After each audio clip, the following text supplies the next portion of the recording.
नमस्ते।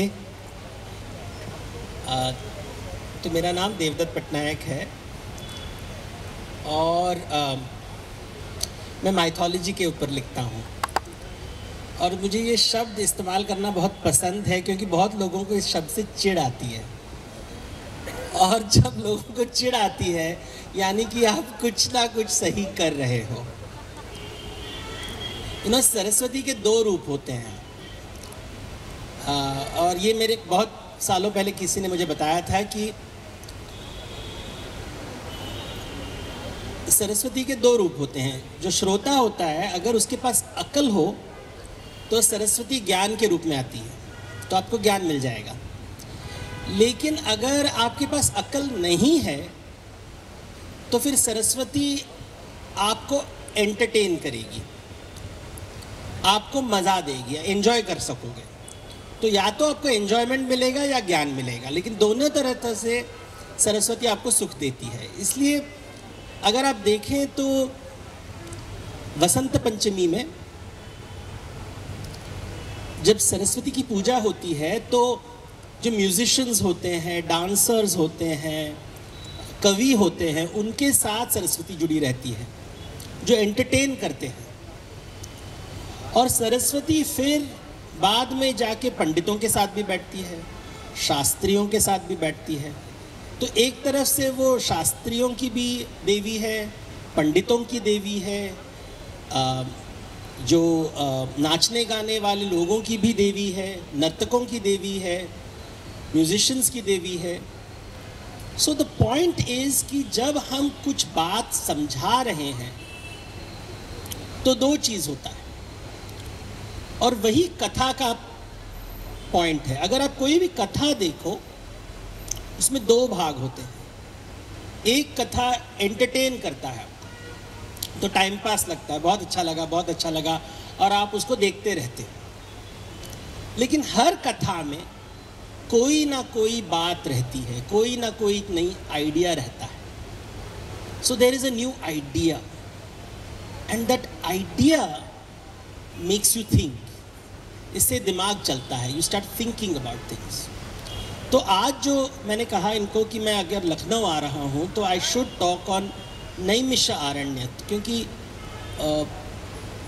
जिस 40 किलोमीटर दूर यहाँ से नैमिषारण्य है और बहुत साल पहले मैं वहाँ गया था और मैंने देखा कि किसी को पता नहीं है नैमिषारण्य। कुछ लोगों को पता है एक ऐसी जगह है, तो मैंने लोगों को पूछा कि क्या आपको पता है नैमिषारण्य का मतलब क्या है, व्हाट इज़ द वैल्यू, इसका इम्पोर्टेंस क्या है, what is the importance of Naimisharanya. तो मैं लोगों को पूछ रहा था and I realize that most people don't know, it's very strange. लोग बोलते नहीं तीर्थ स्थान है।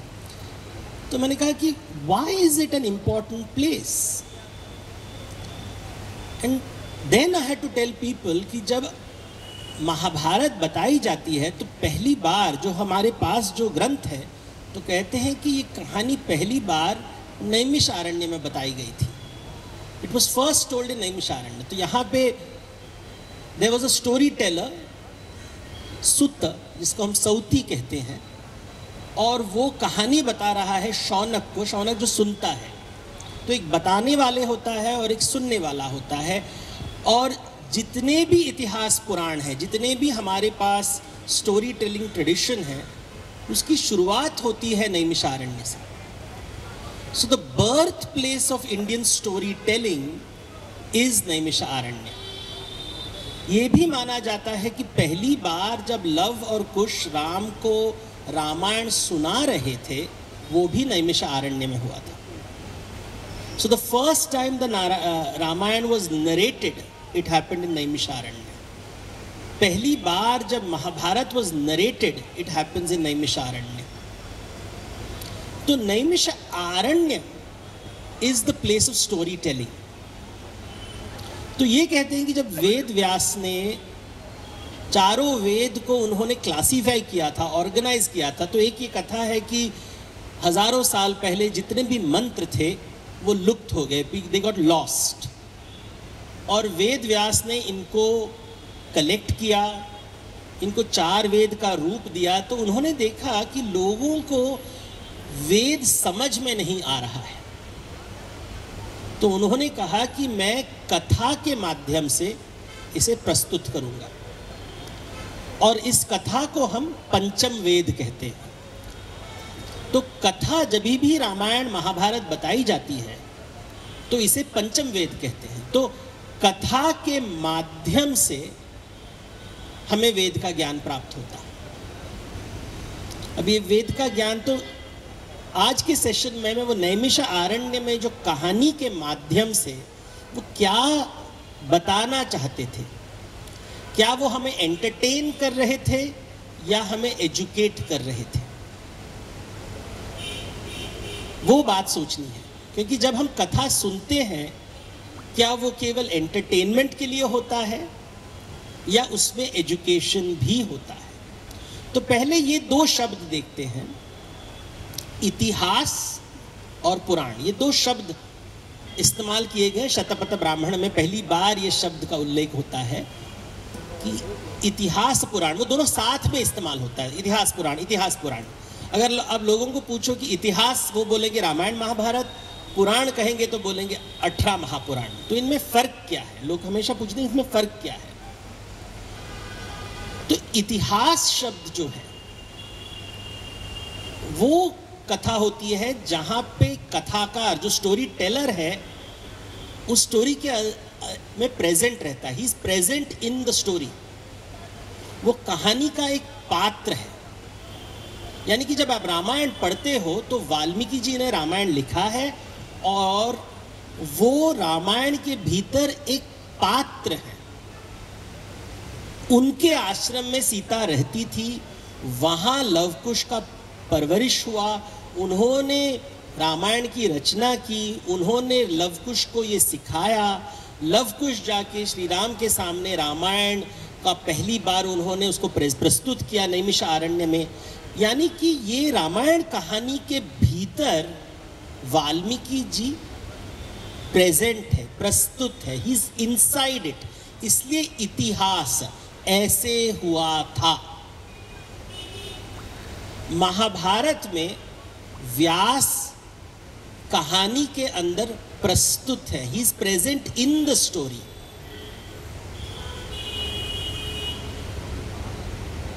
जब विचित्रवीर्य की मृत्यु होती है तो उनकी जो विधवाएं होती हैं, उन्हें नियोग परंपरा से बच्चा पैदा करने के लिए व्यास को बुलाया जाता है। यानी कि व्यास महाभारत कथा के एक पात्र है। He is part of the story, he is participating in the story.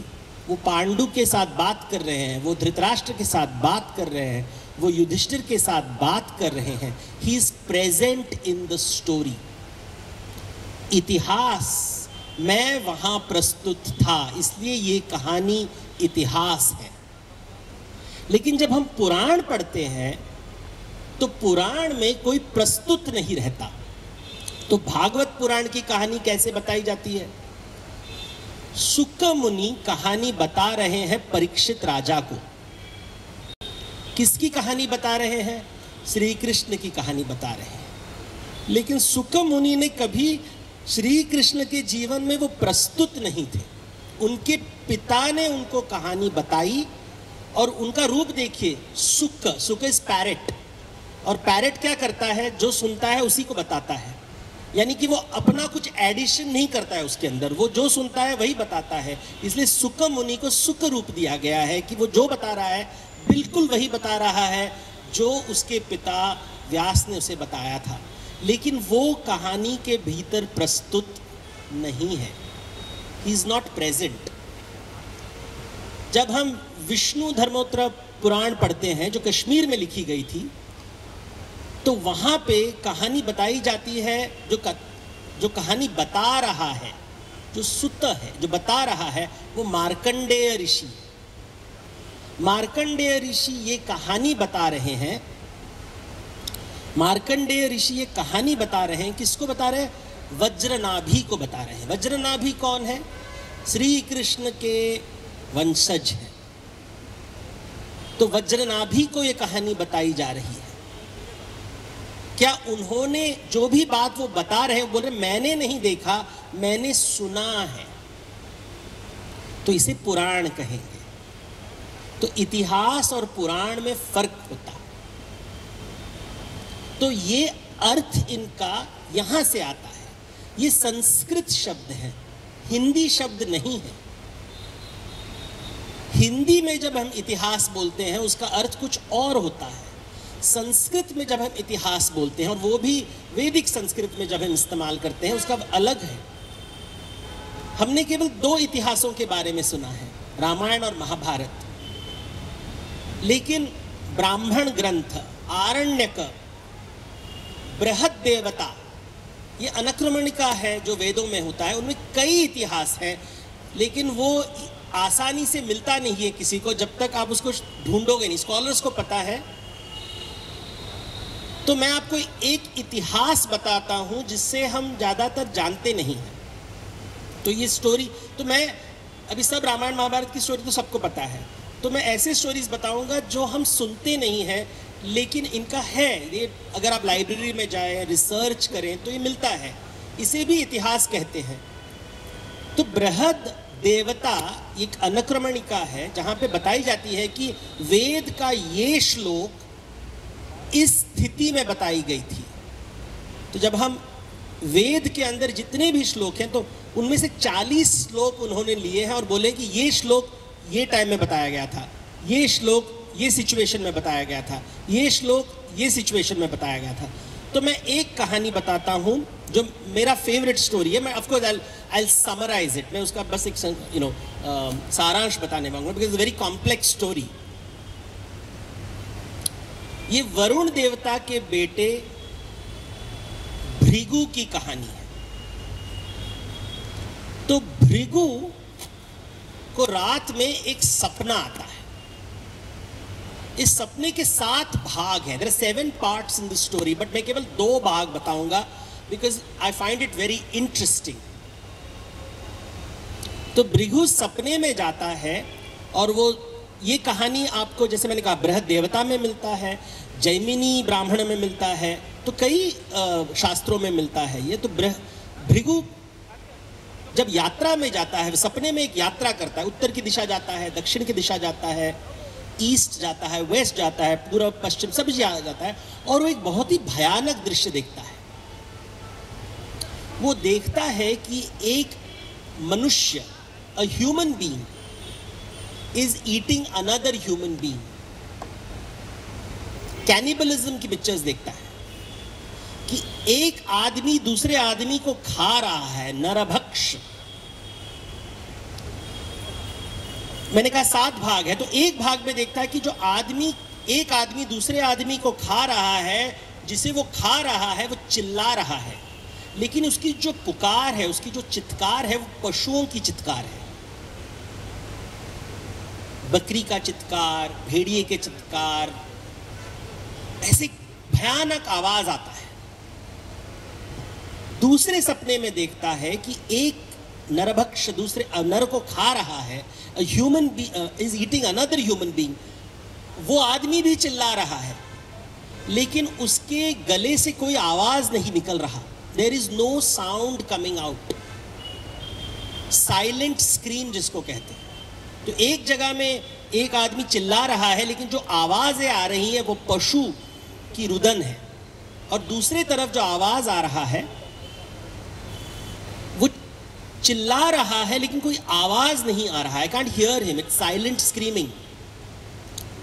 वो जाग जाता है, डर जाता है, अपने पिता से पूछता है। तो एक कहानी में उनके पिता वरुण देव है, दूसरी कहानी में उनके पिता उद्दड़क ऋषि है। तो अलग अलग ऋषि वो अपने पिता से पूछते हैं कि ये जो मैं सपना देख रहा हूं, इसका अर्थ क्या है।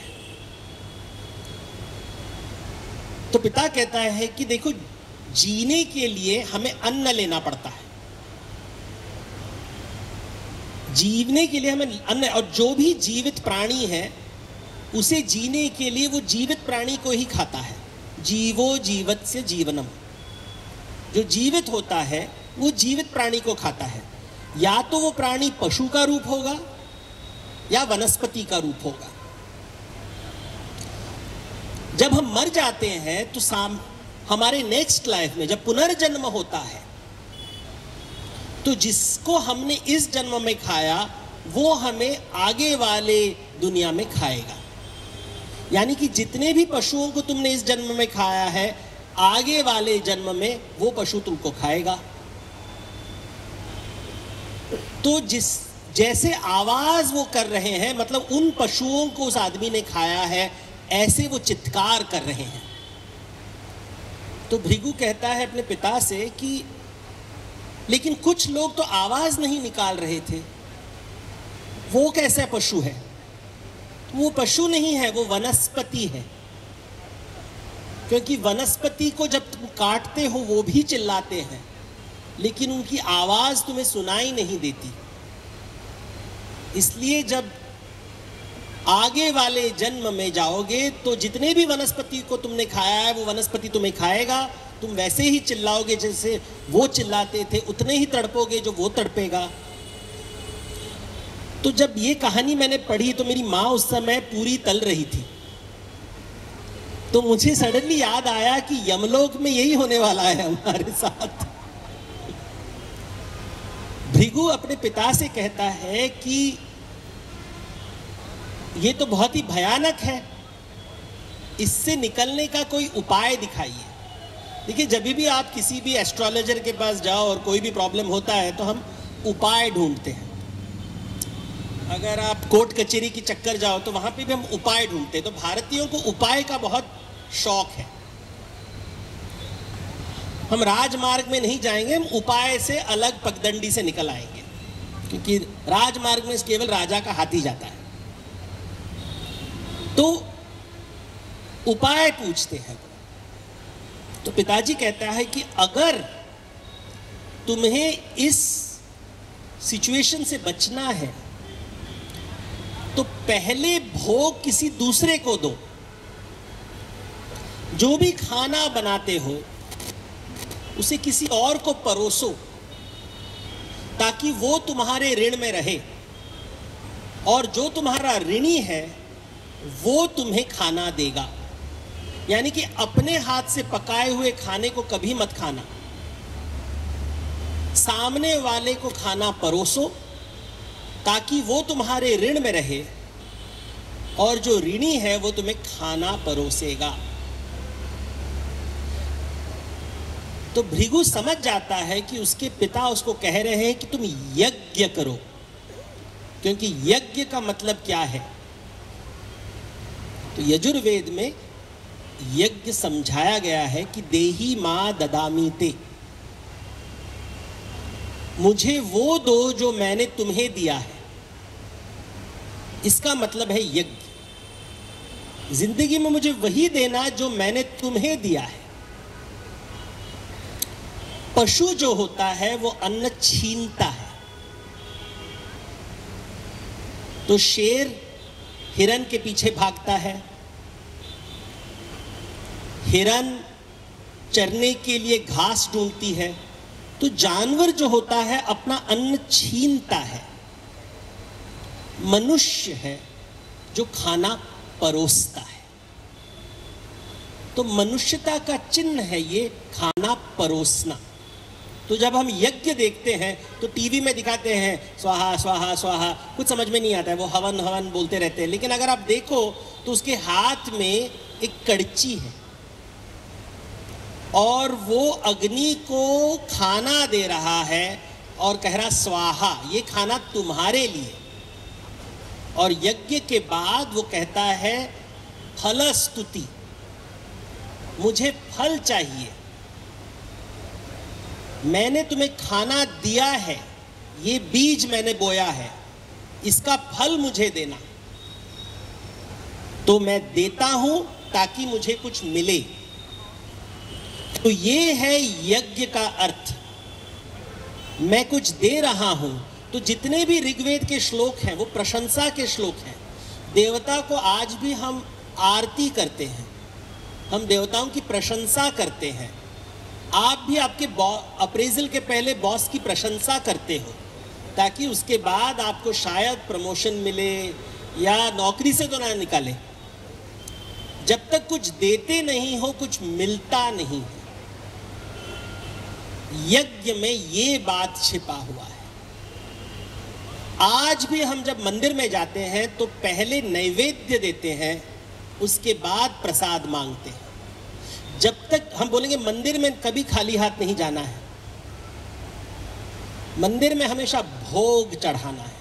शिव के मंदिर में जा रहे हो तो कच्चा दूध लेके जाओ, कृष्ण के मंदिर में जा रहे हो तो मक्खन लेके जाओ, देवी के मंदिर में जा रहे हो तो नीम लेके जाओ, नींबू लेके जाओ, आला लेके जाओ, गणेश जी के मंदिर में जा रहे हो तो दुर्वा लेके जाओ। लेकिन हमेशा नैवेद्य देना है। जब तक कुछ दोगे नहीं, कुछ मिलेगा नहीं। छीनना नहीं कभी, पहले दो फिर लो। ये छोटी सी बात यज्ञ परंपरा की है। यजुर्वेद में इसका एक्सप्लेनेशन है, ऋग्वेद में इसका पार्ट है। ये बात नैमिषारण्य में कहानी के माध्यम से वो कैसे व्यक्त करते हैं, रामायण में कैसे व्यक्त करते हैं, महाभारत में कैसे व्यक्त करते हैं। तो लोग कई साल पहले लोग बोलते थे कि रामायण महाभारत को 2 शब्दों में समझाओ। तो इंग्लिश में explain it to me in 2 words. तो मैं हमेशा कहता हूं प्रॉपर्टी डिस्प्यूट, जायदाद के ऊपर लड़ाई। ये घर घर की कहानी है। अभी भी जमीन जायदाद की लड़ाई हो रही है। रामायण में देखिए, कैकेयी बोल रही है मेरा बेटा राजा बनेगा। जब आप जंगल में जाओगे किष्किंधा में, वाली और सुग्रीव जमीन जायदाद के ऊपर लड़ रहे हैं। लंका पहुंच जाते हैं, वहां पे रावण और कुबेर जमीन जायदाद के ऊपर लड़ाई चालू है। महाभारत में पहुंचते हैं तो कौरवों और पांडवों के बीच में लड़ाई है, चल रही है जमीन जायदाद के ऊपर। और यही बात चल रही सब जगह। और जब हम नॉवेल्स पकड़ते हैं रामायण की या महाभारत की, तो उपन्यास में जो लेखक होता है वो लॉयर का काम करता है और लॉयर के हिसाब से कहता है कि मुझे लगता है राम ठीक है, रावण बुरा है, या रावण ठीक है, राम जी ठीक बुरे हैं, या वाली ठीक है या सुग्रीव ठीक है। यानी कि हम न्यायाधीश का काम करने लगते हैं, लॉयर का काम, वकालत करने लगते हैं रामायण और महाभारत के पात्रों को लेकर। क्या दुर्योधन सही था या गलत था, क्या रावण सही था या गलत था, जरासंध सही था या गलत था। यानी कि वकालत करते हैं कि किसका हिस्सा, कौन सही कौन गलत। लेकिन ये वेद नहीं बताता है। वेद कहता है कि तुमने नैवेद्य कितना दिया, जैसा नैवेद्य वैसा प्रसाद। ये बात कोई नहीं समझाता है हमें। हम वकालत करते हैं रामायण और महाभारत के पात्रों को लेकर। न्यायाधीश की बात करते हैं। रामायण महाभारत में न्यायाधीश तो है ही नहीं। हमारे पुराणों में कॉन्सेप्ट ऑफ न्यायाधीश है ही नहीं। ये आइडिया कि भगवान न्यायाधीश है, ये हिंदू धर्म में ये विचार ही नहीं है, बौद्ध धर्म में नहीं है, जैन में नहीं है। न्यायाधीश भगवान, गॉड इज अ जज। मरने के बाद तुम्हें कटघरे में खड़े होकर भगवान के सामने न्याय मांगना होगा, ये तो पुराणों में कहीं नहीं लिखा है। तो ये वकालत की दुनिया कहां से आई? ना ऋग्वेद में है, ना यजुर्वेद में है, ना सामवेद में है, ना अथर्ववेद में है, पुराणों में भी नहीं है। घूम फिर के आता है विक्रम वेताल की कहानियों में, राजा भोज की कहानी में। लेकिन रामायण महाभारत में आपको वकालत नहीं मिलेगी। वकालत का कॉन्सेप्ट आता है कॉन्सेप्ट ऑफ कयामत से, जजमेंट डे। कयामत का कॉन्सेप्ट, जजमेंट डे। लेकिन ये कॉन्सेप्ट आपको ना पुराणों में नहीं मिलेगा। पुराणों में पुनर्जन्म की बात होती है। पुनर्जन्म की बात होती कि ये जिंदगी के बाद एक और जिंदगी आएगी, उसके बाद एक और जिंदगी आएगी, और हर जिंदगी में एक ऋण होगा, आपका ऋण होगा, और ऋण से आपको मुक्ति प्राप्त करनी है। तो जब हम रामायण पढ़ते हैं और महाभारत पढ़ते हैं, हमें ये याद रखना चाहिए कि ये पुनर्जन्म की कहानी है। राम का ये पहला जन्म नहीं है, कृष्ण का ये पहला जन्म नहीं है, रावण का ये पहला जन्म नहीं है, द्रौपदी का ये पहला जन्म नहीं है। इसके पहले भी वो कुछ कार्य किए हैं, इसके बाद भी कुछ कार्य करने वाले हैं। जब हम बुद्ध की कहानी पढ़ते हैं, अगर आप बुद्ध वंश पढ़ें या जाटक कथा पढ़ें, तो वो हमेशा कहेंगे कि गौतम बुद्ध का जन्म लेने के पहले, इसके पहले वो कई रूप लिए चुके हैं, और हर जन्म में उन्होंने कुछ ऐसे कार्य किए हैं, इतना पुण्य कमाया है कि इस जन्म में वो बुद्ध बन जाएंगे। यानी कि वापस पुनर्जन्म की बात हो रही है, ऋण की बात होती है। जब हम स्वर्ग के बारे में बात करते हैं तो नैमिषारण्य में ये बातें बताई जा रही है। नैमिषारण्य में बताई जा रही है कि कोई नायक नहीं है, कोई खलनायक नहीं है, पात्र है। कोई नैवेद्य दे रहा है, कोई प्रसाद ले रहा है, कोई नैवेद्य ले रहा है लेकिन प्रसाद नहीं दे रहा है, यानी कि वो ऋणी बन जाता है। जो ऋणी रहता है उसे मोक्ष की प्राप्ति नहीं होगी। नरक का वर्णन क्या है? अगर आप बाइबल पढ़ें, कुरान पढ़ें, तो जब हम जन्नत और जहन्नुम की बात करते हैं, हेवन और हेल की बात करते हैं, तो इसका मतलब है कि तुमने कोई रूल्स तोड़े हैं। अगर तुमने रूल्स तोड़े हैं, अगर तुमने हराम किया है तो तुम जहन्नुम में जाओगे, हलाल किया है तो तुम जन्नत जाओगे। तो इट्स अ लीगल फ्रेमवर्क, न्याय वाला फ्रेमवर्क है। लेकिन जब जैन धर्म में हम नरक और स्वर्ग की बात करते हैं, बौद्ध धर्म में नरक और स्वर्ग की बात करते हैं, पौराणिक ट्रेडिशंस में हम स्वर्ग और नरक की बात करते हैं, तो हम ऋण को पकड़ते हैं और बोलते हैं कि अगर तुम्हारे पास ऋण है तो तुम नरक में जाओगे, अगर तुम्हें ऋण देना है तो तुम ऋण से दबे हुए हो तो तुम नरक में जाओगे,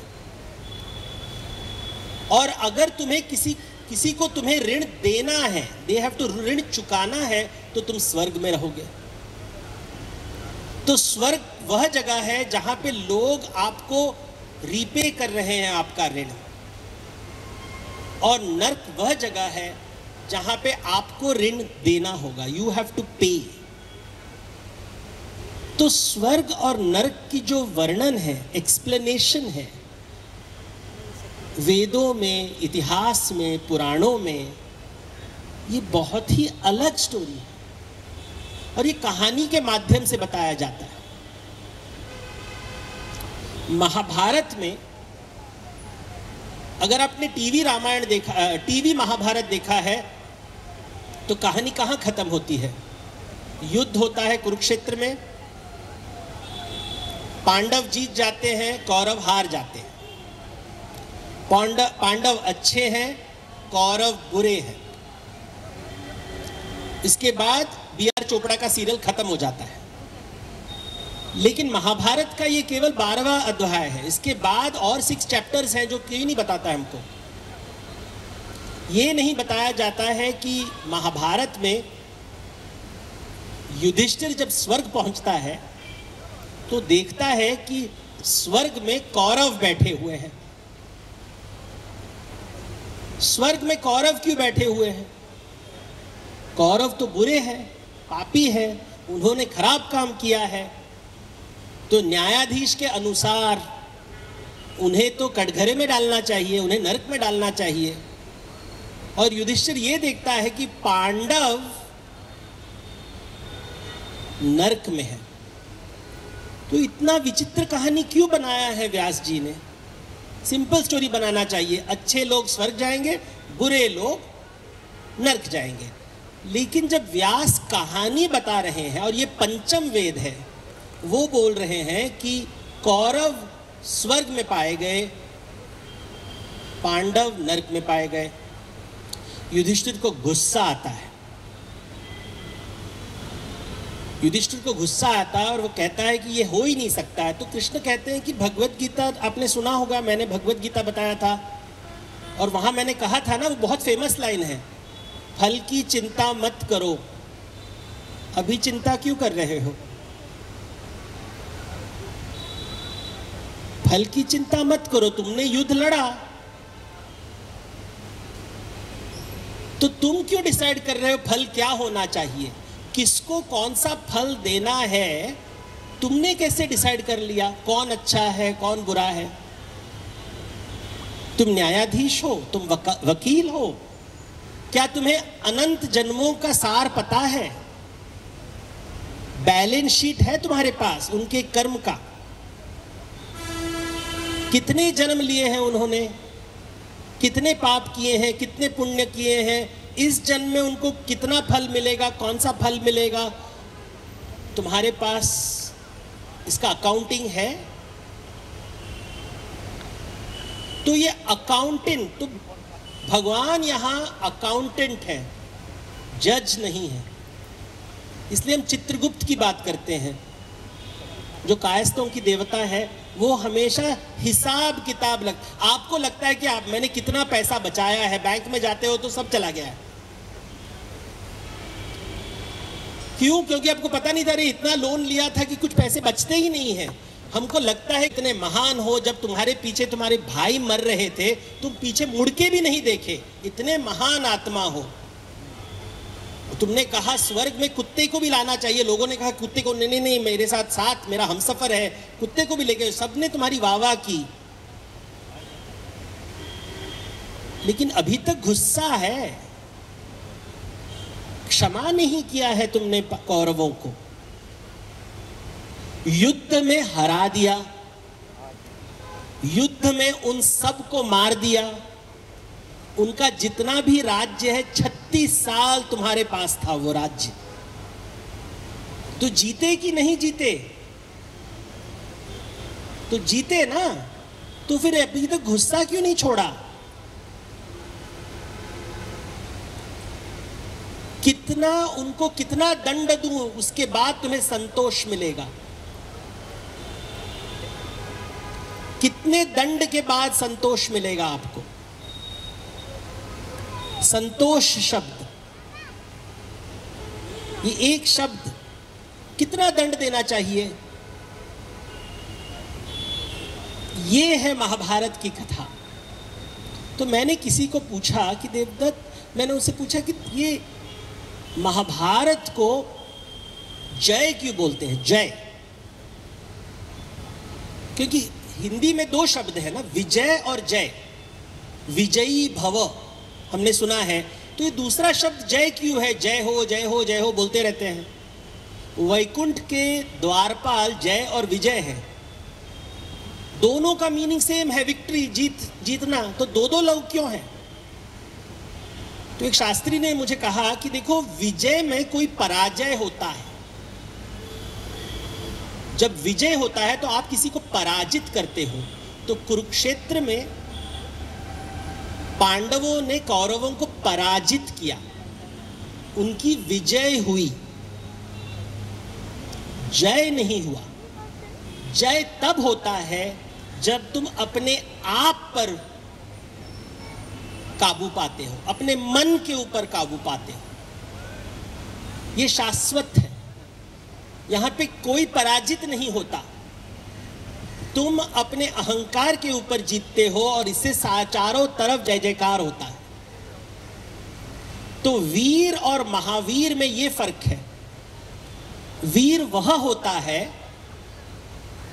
जो किसी को पराजित करता है, महावीर वो होता है जो स्वयं पर विजय प्राप्त करता है। तो ये थी महाभारत की बात जय के बारे में। फिर हम आते हैं रामायण में, और वहां पे केवल एक पात्र है जिसको महावीर बोला जाता है, वो है हनुमान। क्यों हनुमान जी को महावीर क्यों बोला जाता है? तो जब मैं लोगों को बोलता तो बोलते सर क्योंकि वो बहुत स्ट्रांग है। बच्चों को मैं पूछता हूं, उन्होंने सब असुरों को मारा। बच्चों के मन में किसी को पराजय करने से आप महावीर बनते हो। जो DC comics, Marvel comics, super hero होता है, सुपर हीरो होगा तो सुपर विलन भी चाहिए। नायक का एक खलनायक होता है। लेकिन आप ये एक विचार कीजिए, पूरी रामायण कहानी में हनुमान ने कभी फलस्तुति नहीं की। वो काम करते रहते हैं, लेकिन उन्होंने कभी कुछ नहीं मांगा। काम करते रहते हैं, कुछ मांगते ही नहीं हैं। तो उनके ऋणी कौन बने? क्योंकि हमेशा लेन देन की बात हो रही है ना। तो उन्होंने राम को हेल्प किया, राम को हेल्प किया, राम को हेल्प किया, राम को हेल्प किया। अभी ऋणी कौन बने? अभी ऋण से राम कैसे मुक्त बनेंगे? राम को उन्होंने ऋणी बनाया, तो राम बोल रहे मुझे मोक्ष कैसे मिलेगा? क्योंकि जब तक मैं ये उधार नहीं चुकाऊंगा मुझे भी मोक्ष नहीं मिलेगा। बांध के रख रहे हो मुझे, बांध के रख रहे हो मुझे। मोक्ष प्राप्ति कैसे होगी जब तक मैं कुछ दूंगा नहीं और तुम लोगे नहीं? तुम्हें कुछ चाहिए नहीं, जब हम दे रहे हैं तुम्हें मोती का हार, तुम बोल रहे इसमें तो राम नहीं है, मुझे नहीं चाहिए। तुम भगवान को ऋणी बना रहे हो, और भगवान को ऐसे नहीं चलेगा, हमें तो वैकुंठ जाना है। तो वैकुंठ जाना है तो राम, एक समय आता है कि वैकुंठ, सभी देवी देवता कहते हैं कि राम अयोध्या नहीं छोड़ सकते। अयोध्या यानी कि अवधपुरी, यानी कि लखनऊ नगरी, राम नहीं जा सकते। तो फिर यमराज कहते हैं कि ये प्रॉब्लम हो जाएगा सर, आपको वापस आना पड़ेगा, हर चीज खत्म होना है। हनुमान जी प्रॉब्लम कर रहे हैं हमारे लिए, आप इनको यहां से हटाइए जरा। तो राम कहते हैं मैं कुछ उपाय निकालता हूँ। वापस उपाय की कहानी आ जाती है और राम अपनी मुद्रिका निकाल के जमीन पे फेंक देते हैं और हनुमान को कहते हैं कि वो मुद्रिका उठाओ। तो हनुमान जाते हैं मुद्रिका उठाने के लिए और देखते हैं कि बड़ा सुड़ंग है और ये बीच में जाके नागलोक पहुंच जाते हैं। और जब नागलोक पहुंचते हैं तो नागलोक में वासुकी से मिलते हैं और बोलते हैं कि मुझे राम की मुद्रिका दो। और वासुकी कहते वो पहाड़ दिख रहा है, उसमें तुम्हें वो मुद्रिका मिलेगी। और हनुमान जाते हैं उस पहाड़ में और देखते हैं वो पहाड़ नहीं है, मुद्रिकाओं की पहाड़ है और हर मुद्रिका में राम का नाम लिखा हुआ है। और फिर वासुकी उनसे कहते हैं कि देखो, हर युग में भूलोक से नागलोक एक मुद्रिका गिरती है, उसके पीछे एक हनुमान नामक एक वानर आता है और जब वो नीचे आता है तो राम जी वैकुंठ चले जाते हैं। जितना युग हुआ है उतनी बार तुम आते रहते हो, तुमने भूल गए, क्योंकि जब तुम नागलोक आते हो तो तुम्हारी स्मरण शक्ति चली जाती है, तुम वापस राम को ढूंढने लगते हो और वापस तुम नीचे आते हो, पूरी रामायण होती है, उसके बाद तुम वापस यहाँ पे आते हो और रीबूट हो जाता है तुम्हारा मेमोरी वाइप आउट हो जाता है, वापस जाते हो, वापस राम को ढूंढते हो और ऐसे युग युग बीत गया है। क्योंकि तुम चिरंजीवी हो, लेकिन राम को वैकुंठ लौटना पड़ेगा। तुम्हें देखना पड़ेगा कि देखो दुनिया ऐसी ही चलती है, राम आए ना आए, लोग अहंकार के ऊपर विजय नहीं प्राप्त करेंगे। अहंकार हमेशा रहेगा आत्मा के साथ। और ये बातें नैमिषारण्य में बताई गई थी। ये है वेद की कथा। तो जब आप रामायण और महाभारत पढ़ते हैं और कोई वकालत करता है तो उसे वेद नहीं कहते। जब तक आत्मज्ञान नहीं मिलेगा, जब तक रामायण महाभारत करने के बाद आप यज्ञ नहीं करोगे, सामने वाले देवता को नैवेद्य नहीं दोगे, केवल प्रसाद की बात करोगे, तो फिर इसका मतलब है वेद का पाठ नहीं हुआ है।